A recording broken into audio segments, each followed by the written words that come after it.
ચૈતર વસાવાના મારામારીના કાંડમાં હવે એક નવો વળાંક આવ્યો છે. પરિવારજનોએ સ્પષ્ટપણે કહ્યું છે કે જે વ્યક્તિ મૃતક માટે આવ્યો હતો અથવા તો મૃતકને પોતાના રિશ્તેદાર બતાવીને આવ્યો હતો, એ મૃતક જે છે મૃતકના એ પરિવારજન હતો જ નહીં. એટલે સ્વાભાવિક છે કે જે સમગ્ર ઘટનાક્રમ થઈ, મારામારી થઈ, એની અંદર ચૈતર વસાવા આમ આદમી પાર્ટીએ સીધી રીતે પોલીસ ઉપર આરોપ લગાવ્યો કે આ તમામ ઘટનાક્રમ થાય તેના માટેની પોલીસ રાહ જોતી હતી અથવા પોલીસ ઉપર ગંભીર આરોપી હતા કે તેમના હાજરીમાં તમામ વસ્તુઓ થઈ. છતાં જે મૃતક થયું, જે મૃતક છે તેને સમાધાનની જે 15 લાખ રૂપિયાની વાત હતી તેમાં તેઓ સમાધાન થયા નહોતા. છતાં પણ જે રીતે સમગ્ર ઘટના ઘટી, ચૈતર વસાવા સાથે જે ઘટના ઘટી, એક MLA સાથે મારામારી અને MLA પણ માર્યું દેખાય છે વિઝ્યુઅલમાં. સવાલ એ છે કે આ ઘટના થવી શું જરૂરી હતી? કારણ કે આરોપ છે કે જે વ્યક્તિ હતો તે ભારતીય જનતા પાર્ટીનો હતો અને વિવાદ કરવા જ આવ્યો હતો. જે ફોટોગ્રાફ પણ આમ આદમી પાર્ટીએ રજૂ કર્યા છે. છતાં આ ઘટના થઈ તો શું આ કોઈના કહેવાથી થઈ? એક તપાસનો વિષય છે. નમસ્કાર, હું છું ચિંતામણી પુત્ર અનિલ પટેલ. સ્વાગત છે આપનો અમારા વિશેષ કાર્યક્રમમાં. આવો જોઈએ આ સમગ્ર ઘટના શું થઈ, આ ઘટનામાં જે લોકો મૃતકો છે તેમના પરિવારજનો શું કહી રહ્યા છે, મારામારી શું થઈ, સાથે ચૈતર વસાવા અંગે શું કહી રહ્યા છે.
પરિવાર વાળા જ બોલેલા છે.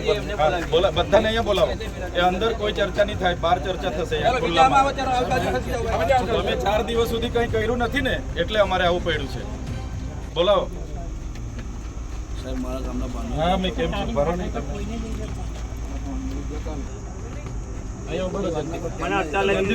4 દિવસ સુધી હુઈ ગયેલા તમે.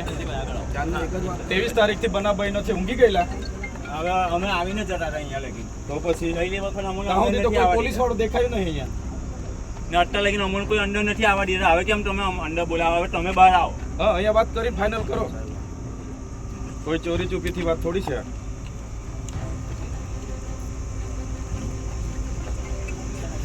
ભાઈ તમે PSI છો કે?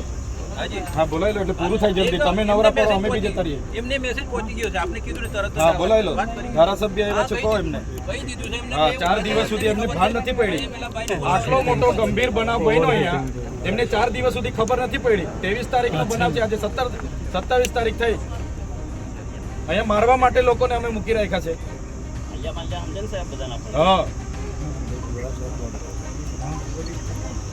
હા, આજે અમે આવવાના છે, ખબર પડી ગઈ એટલે તમે બધાને લઈ આવ્યા ઘરે જઈને એ જ ધંધા છે તમારા.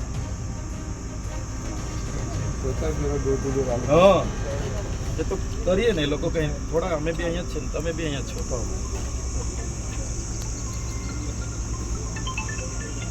બોલાયેલો, અમારા મોડું થાય છે, વાત કરી પૂરું કરીએ. એમનો મેઇન માણસ હોય ને એને પેલા આવે છે એમને આવવા દો ભાઈ. એમને પહેલા આવી જવા દો, પછી એમનો મેઇન માણસ હોય એ વાત કરી પૂરું કરીને જતા રહે.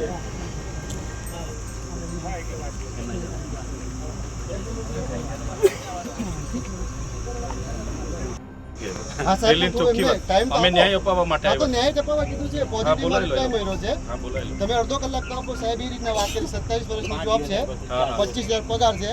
જે વધારે જે મળશે એટલે શોર્ટ ટાઈમ બી આપવા કીધું ને. એક મારી વાત ટાઈમ મારી વાત સાંભળી લો સાહેબ પહેલા. હા, બોલો.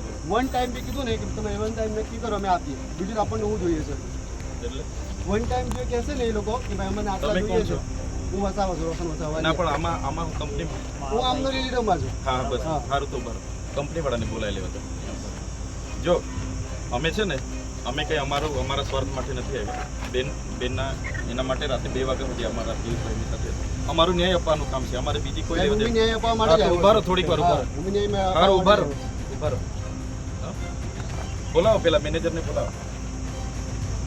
4 દિવસ થયા, તમે 4 દિવસમાં હું જવાબ આપ્યા લોકોએ. 4 દિવસ થયા પણ 23 તારીખે બનાવ 23 તારીખે બનાવ બન્યો કાલે ને? જ ખબર પડી. મારી વાત તો ના ના સાંભળો.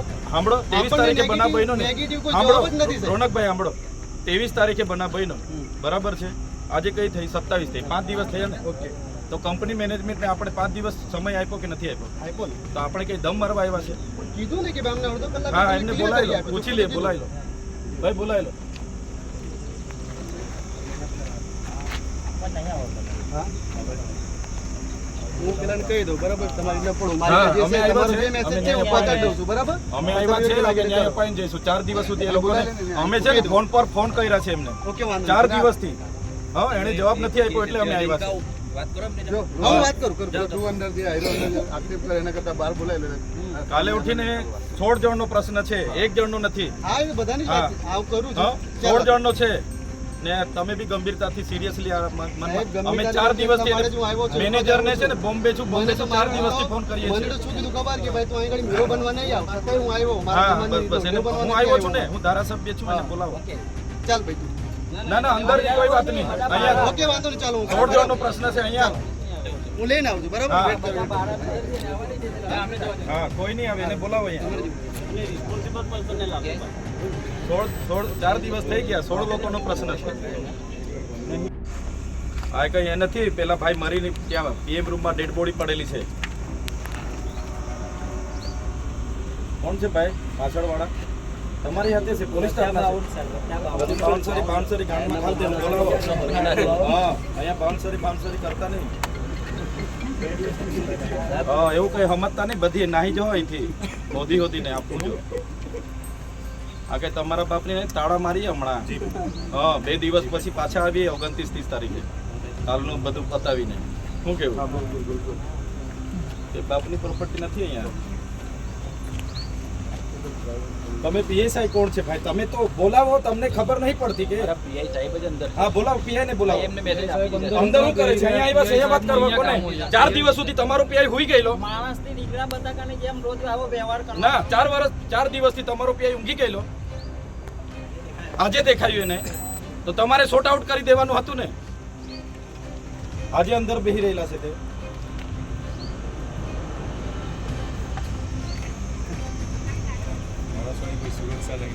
હા, એની સુરક્ષા અને બાઉન્સરો. હા, માણસો દાજેલા છે. હા, પછી જોજો. ફાયરના બંબા નતા જવા દેતા અહીંથી. હા. કેરપાલથી. એમાં એસો છે ને, આવવાના છે ને. એ અહીંથી જવાના હતા. ફાયરના બંબા નતા જવા દેતા. દરવાજે તો એને ગાડી જતી હતી. પછી ગયો થોડા. ડેડ બોડીઓ લઈને અહીંયા બેસવાનું. હા, આજે હું નિર્ણય આવે છે એ રિઝલ્ટ બીજા જોઈ લે. બધી બોડીઓ અહીંયા લઈને બેસીશું. એ શું વાત કરતા? બલવાન એક એસો આવેલો છે ને, તે ફાયરના બંબાઓ નતા અહીં. એ લોકોને મારે પૂછીને વાત કરવી છે, પણ મારે છે નહીં આ લોકોને હાથે લેર ચાલુ છે એમ. પછી મારા પર આવી જાય કે આ ભાઈ તું એકલો જઈને અંદર જઈને હું કરી નાખ્યો એમ. હવે જે આ લોકો જે કહે એ પ્રમાણે કરીએ આપણે. ના બરાબર છે, બરાબર છે ને. અમે બધા લોકો તમારા ન્યાય માટે જ અહીંયા આવ્યા છે. 4 દિવસથી અમે રાહ જોઈ, બધાને વાત કરી. આ ભાઈ ખાલી આવ્યા હતા, બાકી બીજું કોઈ નથી. સુરત બી પિયુષભાઈને અમે મોકલેલા. કાલે રાતે 2 વાગે પિયુષભાઈ બી ત્યાંથી આવ્યા છે. બસ આ બેનને ન્યાય જોઈએ એમના ઘરેથી. ચાર દિવસ થયેલા અન્ન પાણી કશું ખાટા પીતા નથી. બોલો આજે સૂકી ભાજી જેવા થઈ ગયેલા છે ત્યાં ગાડી. ઓક્સિજન પર લાખવા જેવા થઈ ગયેલા છે. હા, બબે જગ્યાએ એડમિટ કરેલી મોટોની એડમિટ કરેલા છે. ખાવાનું ખાતા નથી એ લોકોને. ખોરાક ઘરે ઉતરતો નથી. પાણી નથી, પાણી શું નથી પીતા. નથી એના મમ્મી પપ્પાને ન્યાય મળ્યો કે નથી એની વાઈફને ન્યાય આપતા નથી. વાત કરવા રાજી એક હા, એ બગાડી દો. એમ્બ્યુલન્સમાં બગાડી.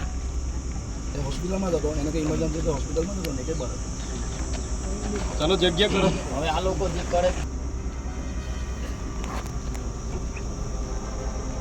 બોલાવી લો ભાઈ. જે મેન માણસ હોય ને એને બોલાવી લો. બીજા ભાઈ જગ્યા ખાલી કરો આ બાજુ. આજે ઝઘડિયા જીઆઈડીસીમાં મેટ્રોપોલિટન કેમિકલ પ્રાઇવેટ લિમિટેડ કંપનીની ગેટ પર અમે ઊભા છે.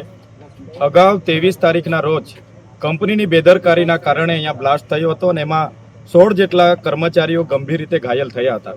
ત્યારે કંપની મેનેજમેન્ટ દ્વારા એ લોકો જે હોસ્પિટલમાં હતા ત્યાં પણ એમનું કોઈ પણ જાતનું બિલ પે કર્યું નથી, જેના કારણે આજે 2 દિવસ પહેલા એક કર્મચારીનું મૃત્યુ થયું છે. આજે બીજા કર્મચારીનું મૃત્યુ થયું છે અને 14 જેટલા કર્મચારીઓ ગંભીર રીતે ઘાયલ થયા છે.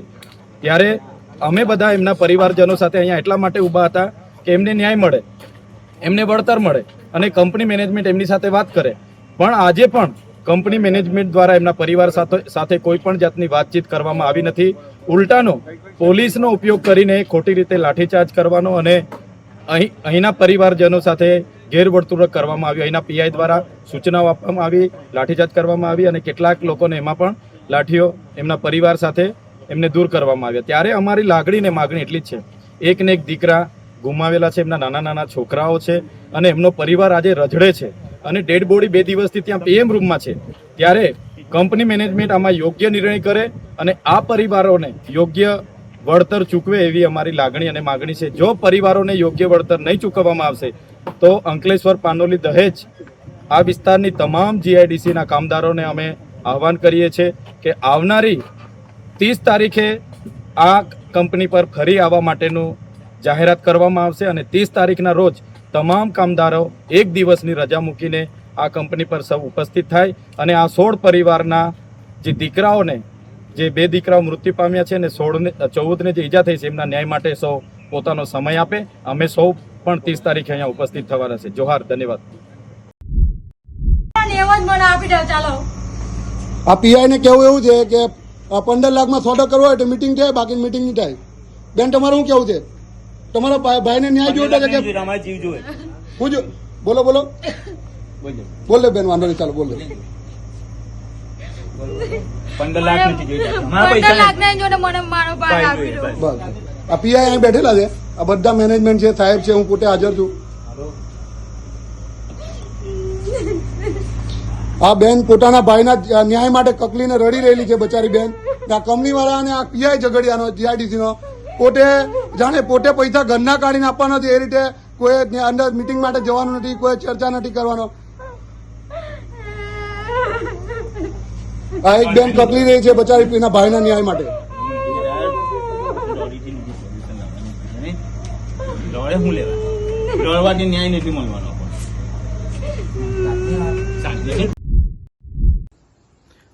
આજે અમે ઝઘડિયા જીઆઈડીસીમાં મેટ્રોપોલિકલ કેમિકલ પ્રાઇવેટ લિમિટેડ કંપનીમાં આવેલા છે. અહીંયા આવવાનું કારણ એટલું છે કે ગત 23 તારીખના રોજ કંપનીની બેદરકારીથી અહીંયા બ્લાસ્ટ થયો. 16 જેટલા કર્મચારીઓ ગંભીર રીતે દાઝી ગયા. ત્યારે એમાંથી એક વ્યક્તિનું મૃત્યુ 2 દિવસ પહેલા સુરત હોસ્પિટલમાં થયું અને બીજા એક વ્યક્તિનું મૃત્યુ આજે થયું અને 14 લોકોમાંથી લગભગ 5 થી 6 લોકો એટલા ગંભીર ઘાયલ છે કે જે 80% આખું શરીર એમનું દાઝીને બળી ગયું છે. છતાં પણ કંપનીના મેનેજમેન્ટમાંથી એક પણ વ્યક્તિએ આ 16 પરિવારના કોઈની સાથે પણ મુલાકાત નથી લીધી કે કોઈ પણ જાતની વળતરની વાત નથી કરી કે દવાખાનાની બિલની વાત નથી કરી, જેના કારણે આ પરિવારે ગઈકાલે મારો સંપર્ક કર્યો અને કીધું કે આ કંપનીમાં આ રીતની ઘટના ઘટી, એમાં અમારા 27 વર્ષના દીકરાઓ મૃત્યુ પામ્યા છે, જેના નાના નાના બાળકો છે, આગળ પાછળ અમારે કંઈ નથી.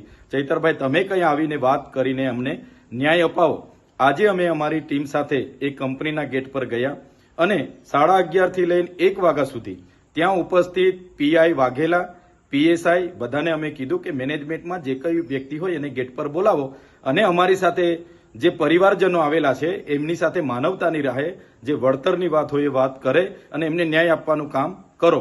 ત્યારે પોલીસ અધિકારી વાઘેલા સહિતના લોકોએ ત્યાં અગાઉથી એવા લોકોને લાવીને મૂકેલા હતા કે જે પરિવાર સાથે એમને કોઈ લાગે વળગે નહીં, છતાં એ લોકો અમારી સામે આર્ગ્યુમેન્ટ કરતા હતા કે ભાઈ વળતર તો 15 લાખ જ મળશે, એનાથી ના મળે, અમારા પરિવારના લોકો છે, આમ છે તેમ છે.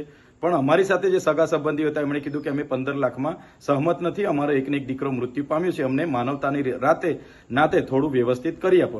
જે બાબતને લઈને 1.5 કલાક સુધી એમણે ગેટ ન ખોલ્યો. અમે ગેટની અંદર ગયા, ત્યાંનો એક વ્યક્તિ રોનક કરીને કોઈ છોકરો હતો, એ તરત દોડી આવીને મને મારી સાથે ઝપાઝપી કરવાના એણે પ્રયાસ કર્યા. પીઆઈની હાજરીમાં મેં કીધું ભાઈ જે વાત કરવા માટે આવ્યા છે એની વાત કરો, બીજું ફાલતુ વાત અહીંયા કરવાની જરૂર નથી. ત્યારબાદ પણ કંપની મેનેજમેન્ટ દ્વારા એમના પરિવારજનોને બોલાવવામાં આવ્યા, એમની સાથે વાત કરવામાં આવી. એમ કહેવામાં આવ્યું કે 2 લોકો મૃત્યુ પામ્યા છે, એની જવાબદારી કંપની 15 લાખ સુધી લેશે, એના સિવાય અમે 1 રૂપિયો આપવા માંગતા નથી. જેને લઈને અમે બાદમાં કંપનીની બહાર આવ્યા અને બહાર આવતાની સાથે જ અમારા લોકો પર પોલીસ દ્વારા ત્યાંથી જાહેરનામું છે એમ કરીને લાઠીઓ દ્વારા બહાર ભગાડવાનો પ્રયાસ કર્યો છે. ત્યારે મેં કહેવા માંગુ છું કે પોલીસે આ કાર્યમાં એક માનવતાની રીતે ત્યાંના લોકોના વિશ્વાસ થાય એ રીતના પોલીસે ભૂમિકા ભજવવાની હતી. એની જગ્યાએ 5-5 દિવસ સુધી પોલીસ ત્યાં દેખાઈ નહીં. આજે અમે જવાના હતા ત્યારે પોલીસ ત્યાં આવી ગઈ અને કંપનીના માલિકના કહેવા પ્રમાણે એમણે વળતર નહીં આપવા દેવા માટે આ પરિવારોને પણ નહીં મળે, તમે જ્યાં કરવાના હોય ત્યાં કરી લેજો, તમારાથી થાય તે કરી લેજો, એવું પોલીસના પીઆઈ બોલતા હતા. એટલે પોલીસની જે કામગીરી છે મને લાગે છે કે માલિકને ના તલવા ચાટતા હોય એવું મને લાગે છે. ત્યારે મેં એ વિસ્તારની તમામ જીઆઈડીસીઓમાં કામ કરતા કામદારોને, આ વિસ્તારના તમામ લોકોને મારે નમ્ર અપીલ છે, એક 16 પરિવાર સાથે જે ઘટના ઘટી છે બહુ ગંભીર ઘટના છે. કંપનીના માલિકોને આનાથી પેટનું પાણી પણ નથી હલતું. તો આવનારા દિવસોમાં આ ઘટના બાદ તો અનેક ઘટનાઓ બનશે, ત્યારે બધાનો જ વારો આવવાનો છે. ત્યારે સૌ લોકોને મારે વિનંતી છે, આવનારા દિવસોમાં અમે જાણ કરીશું, પરિવાર અને પ્રશાસનની મધ્યસ્થી રાખીને અમે જાણ કરીશું. ત્યારે સૌ ત્યાં ઉપસ્થિત થજો.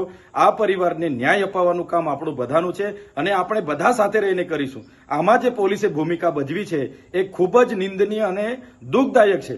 પોલીસે એમના માણસોને બોલાવી ખોટા વિડીયો પણ બનાવ્યા છે અને અહીંયા પૈસા માંગવા આવેલા છે એવા વિડીયો પણ બનાવેલા છે. પણ પરિવાર આજે દુઃખી છે અને પરિવારની આ દુઃખની ઘડીમાં સહકાર આપવો એ આપણી બધાની ફરજ બને છે. ત્યારે આવનારા દિવસોમાં તમામ લોકોને મારે અપીલ છે, જ્યારે પણ તમને જાણ કરવામાં આવશે 1 દિવસનો સમય ફાળવીને બધાએ ત્યાં પહોંચવું પડશે અને આ 16 પરિવારને ન્યાય અપાવવા માટે આપણે બધાએ ત્યાં ઉતરવું પડશે, એવી મારી આપ સૌને વિનંતી છે. જોહાર, જય આદિવાસી. મારા નાના ભાઈનું રાજુભાઈ, અમે આજે 5 થી 6 દિવસથી આ યુનિવર્સલમાં રહીએ પણ અમને કોઈ સુવિધા મળી નથી કંપની તરફથી. એટલે અમે છે ને ચૈતરભાઈને સંપર્ક કર્યો હતો કે અમને કોઈ સહાય આપો. તે માટે અમે બધા કંપની પર ગયા હતા.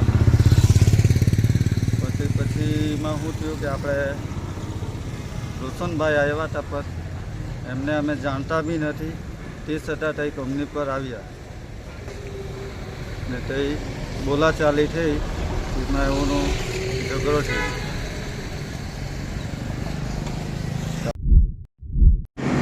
ઝઘડિયા જીઆઈડીસીમાં ગુરુવારે સવારમાં 9 વાગે જે આગ ફાટી નીકળી હતી એની અંદર મારો જમાઈ આગની ઝપેટમાં આવી ગયેલો હતો કે એને સારી ટ્રીટમેન્ટ નથી મળતી, તો હું ખુદ લઈને ગયો હતો. પણ ગુરુવારે શનિવારના રોજ રાત્રે 8:30 કલાકે મારા જમાઈ એક્સપાયર થઈ ગયેલા છે. ત્યારનો કંપની પાસે હું ન્યાય માગવા માટે કલવલી રહ્યો હતો, પણ મને ન્યાય માટે કોઈ મારી આગળ આવ્યું નહોતું. માટે મેં ચૈત્રભાઈને ગઈકાલે કોન્ટેક કરી અને ન્યાય માટે બોલાવેલા છે. તો આજ રોજ મને ન્યાય આપવા બદલ ન્યાય માગવા માટે મેં ચૈત્રભાઈને કંપનીમાં બોલાવ્યા હતા. જે રીતે સમગ્ર ઘટના ઘટી અને નવો વળાંક આવ્યો છે, પરિવારજનોએ જે વ્યક્તિએ ચૈતર વસાવા સાથે મારામારી કરી છે તેને લઈને શું કહ્યું છે, એ સમગ્ર મુદ્દે આપ શું વિચારો છો જરૂરથી મારા કોમેન્ટ બોક્સમાં કોમેન્ટ કરજો. એ સિવાય મારી યુટ્યુબ ચેનલ લાઈક કરો, સબસ્ક્રાઇબ કરો, બેલ આઇકન દબાવો. સાથે મારી વેબસાઇટ છે www.gujaratplus.in, ત્યાં પણ જઈને વધુ અપડેટ થઈ શકો છો. અત્યારે માટે બસ આટલું જ. નમસ્કાર.